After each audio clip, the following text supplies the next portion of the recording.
venture upon your vast domain are required to pay homage.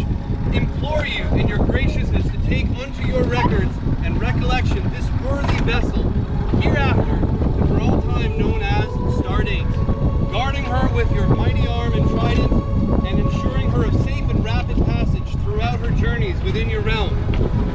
In appreciation of your magnificence and dispensation, and in honor of your greatness, we offer these libations to your majesty and your court.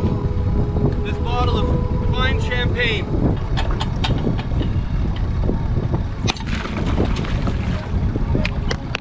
Hey, Stardate lives. That was awesome. Thank you. So I'd just like to say a few more words. Stardate, may you guide us to fair winds and safe passages and safe harbor for the rest of your life. We appreciate you very much. We will take care of you. May you please take care of us as well. To all of our future endeavors with this vessel, greatness be.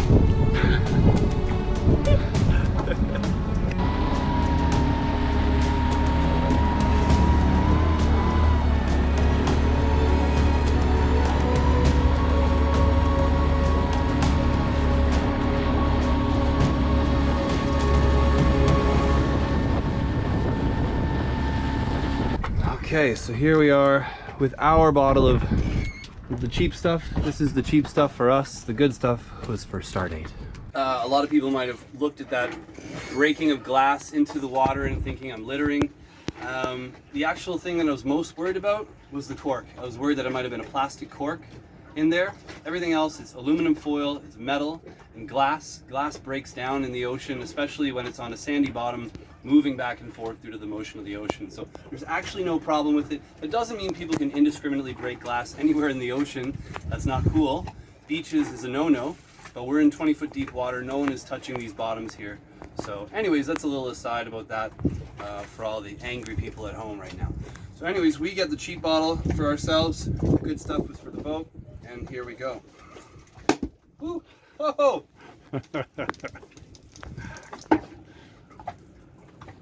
Oh lordy, I don't know how to pour champagne. Not quick. Okay, All according right, cheers. Captain and First Mate. And a little bit for Poseidon. Take your sip, sir. I want to pour a little bit too, First Matey, just so the gods are feeling respected. Very good. Good. Well, it's departure day. It's raining all morning. I am tired as F because I slept maybe 3 hours last night. It was super roly-poly. We picked a poor anchorage. I picked a poor anchorage. Not where everyone else is now. We actually moved this morning over in Simpson Bay there where you're not really protected from the swell. So I slept poorly and the bilge pump was not working this morning, so we had to repair that, and the batteries were sitting in about this much water from the bilge pump not working. So a bit of a slow start today, and I'm pretty tired, and we'll see what I can kind of muster today. But anyways, it's day one, Stardate 1, and we'll see how it goes. Wish us luck. Okay, and that's it. We're motoring out of here. I'd love to hoist the sail on anchor and do it all fancy, but I'm too stressed out with just all the firsts that are happening, which is an amazing thing, but I'm anxious and nervous and just trying to keep it all together. So we just pulled our anchor up, and there's Daddy-O. Feeling good? All right, off we go. First Mate, Philip. Look at that face. How much did you sleep last night, Phil? Hour and a half. Dad? I slept about 5-6 hours. Nice.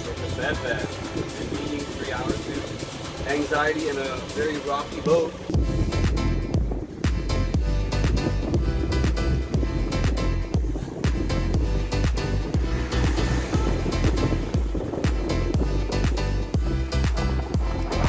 Barely see Sint Maarten now.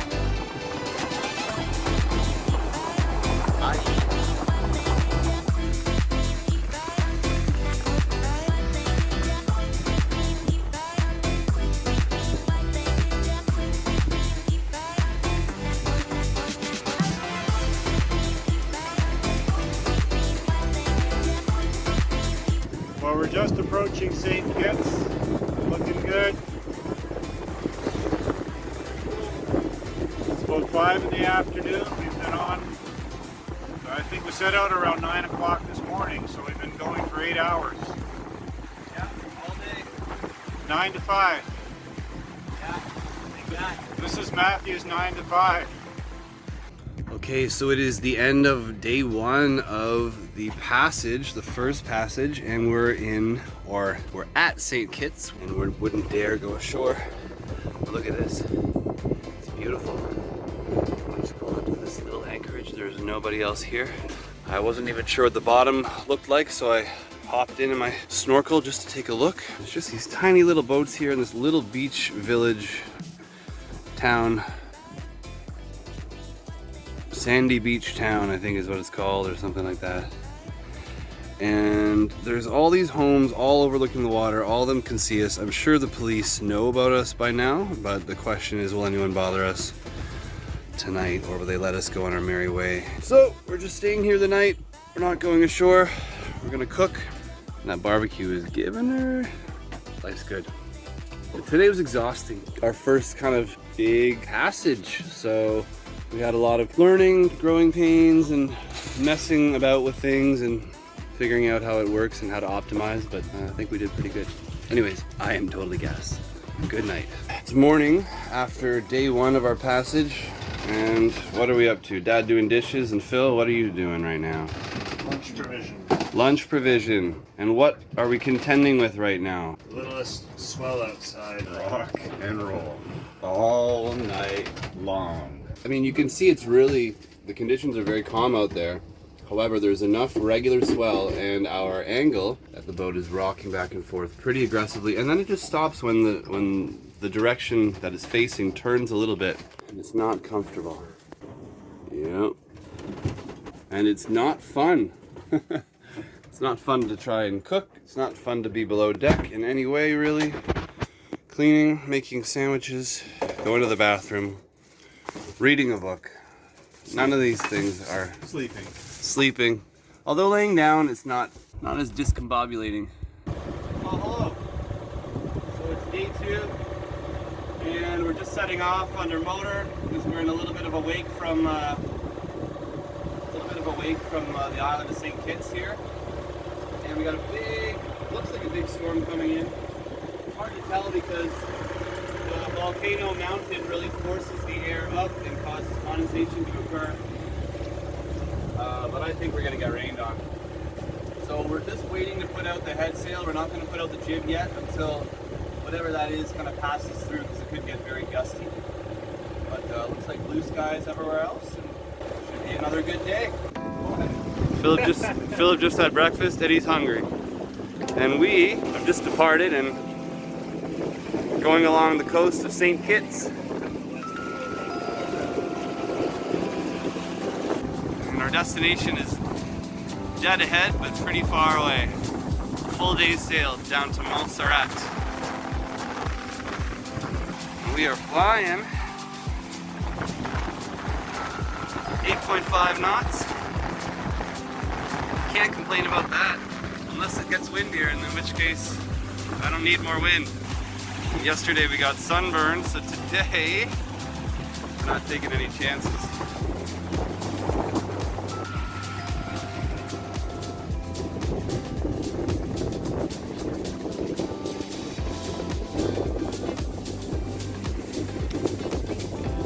There's our destination.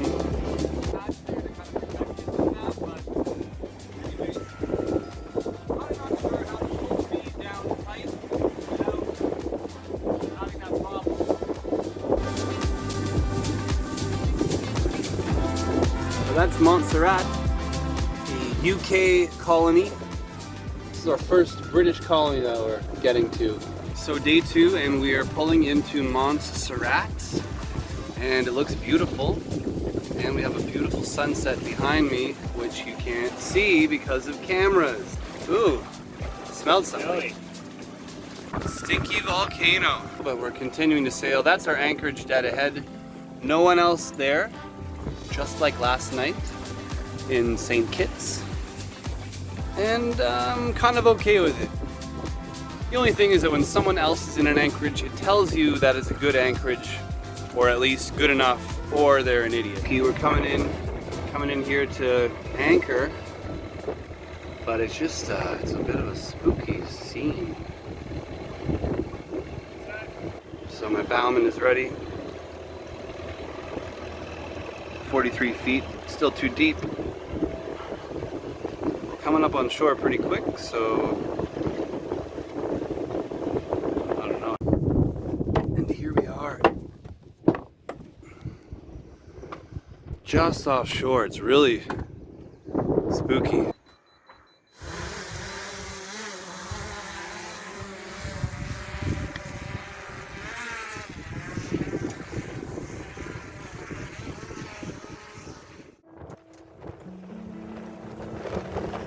There's the wind for sure.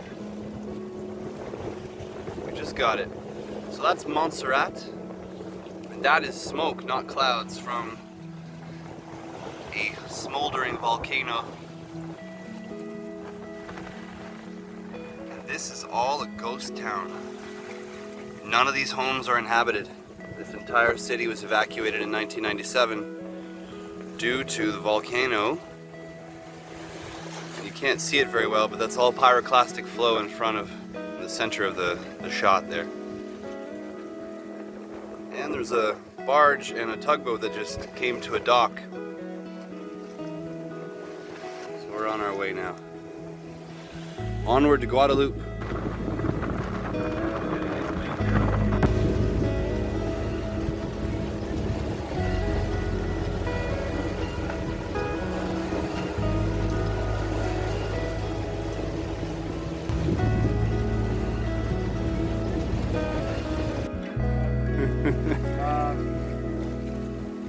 Side down mid too, so we're going slower.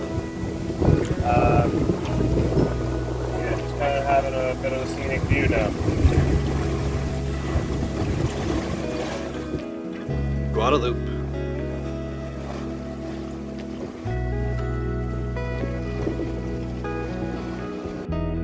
Here we are at Pigeon Island Anchorage in Guadeloupe. And we're actually anchored with other sailboats for the first time. This will be our first night of 3 that we're anchored with another boat in view besides a tiny little fishing boat. Jacques Cousteau's wreck is right over there.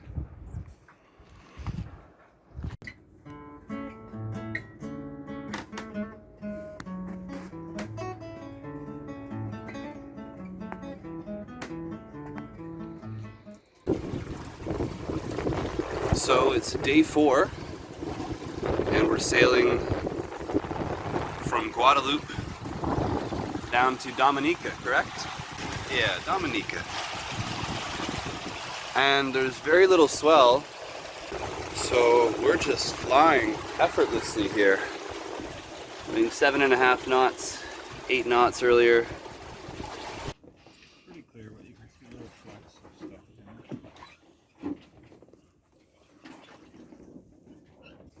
in Be calmed. Okay, so we are becalmed, and you can see there's wind just out there, 50 feet away. It's right there. We're just waiting to catch it. Right now we're going 0.7 knots. I can feel it already now, just a little bit. We're gonna get it.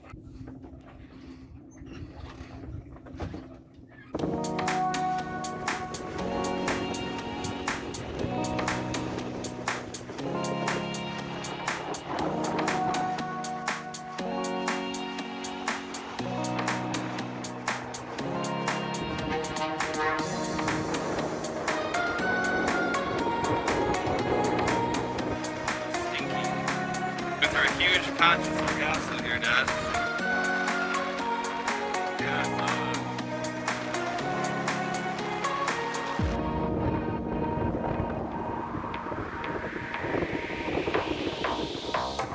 So here we are coming into Dominica, and we're in Prince Rupert Bay. And it's beautiful. It's amazing. There's a dock way over there for cruise ships. Wait, it's way over there.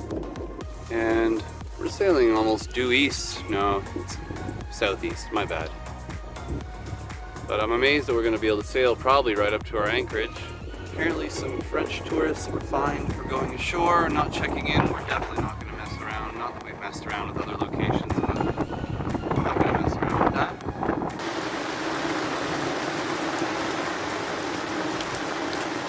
Okay, so it is Sunday, August 8th. It's a beautiful day. It's actually been raining all morning. It's kind of stopped now. And we're here at this anchorage, which is shown on the charts. However, the Coast Guard just showed up. It's been my first run-in with the Coast Guard, not in Martin. And they said I'm not supposed to be here. They said I'm supposed to be by a little red building. It's right there, if I'm gonna be anchoring. So they wanted me to move, but we're already planning on leaving to head down the island chain. I told them that, but they still wanted me to move. So what I'm gonna do instead is just leave. There's no sense in motoring. Pulling anchor, motoring half an hour, dropping anchor just to pull anchor and go in another hour. We're gonna start putting down the coast, and if we can sail, we'll sail. If not, we will just putt at a low RPM. Oh, there's fish. There's a lot of fish here. Off the back? Yeah. And there's something on the bottom too. I can't tell what I'm looking at. What the hell is that? Look at the fish and then look at the bottom. Oh, line. There's something. I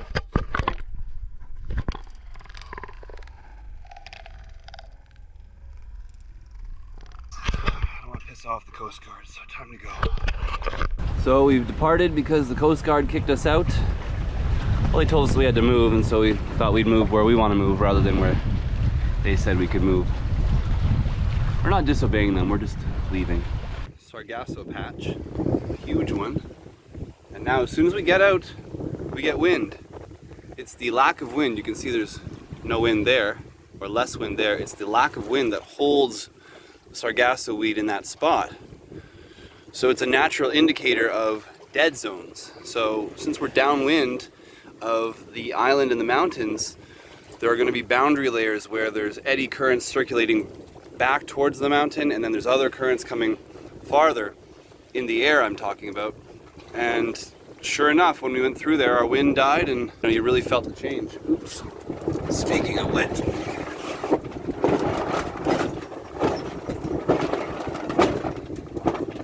And we might be backwinded. Nope. There we go. So we are here at Point St. Michael, Dominica. And this is beautiful, quaint little village.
Okay, so we're here at our anchorage in Martinique, in the major bay. Once again, not checking in. Not going ashore either. We're just here for rest. Phil's doing the anchor right now. We put some extra chain out, and we're trying not to be too close to our neighbors here so we don't offend them, and so we don't run into them and they don't run into us. What a beautiful place. Martinique is really, really nice looking from the water. Not just here, but in general, the island looks really, really nice. Kind of makes me want to check in. Kind of a resort area.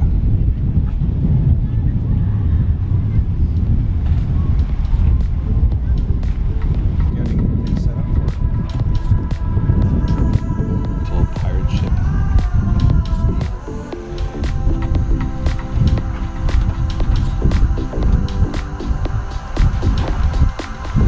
Thanks for watching. Don't forget to hit that like, subscribe, and notification button so I can keep you posted on the latest content. Tune in next time when we finally arrive in Grenada and begin the check-in process to our first country.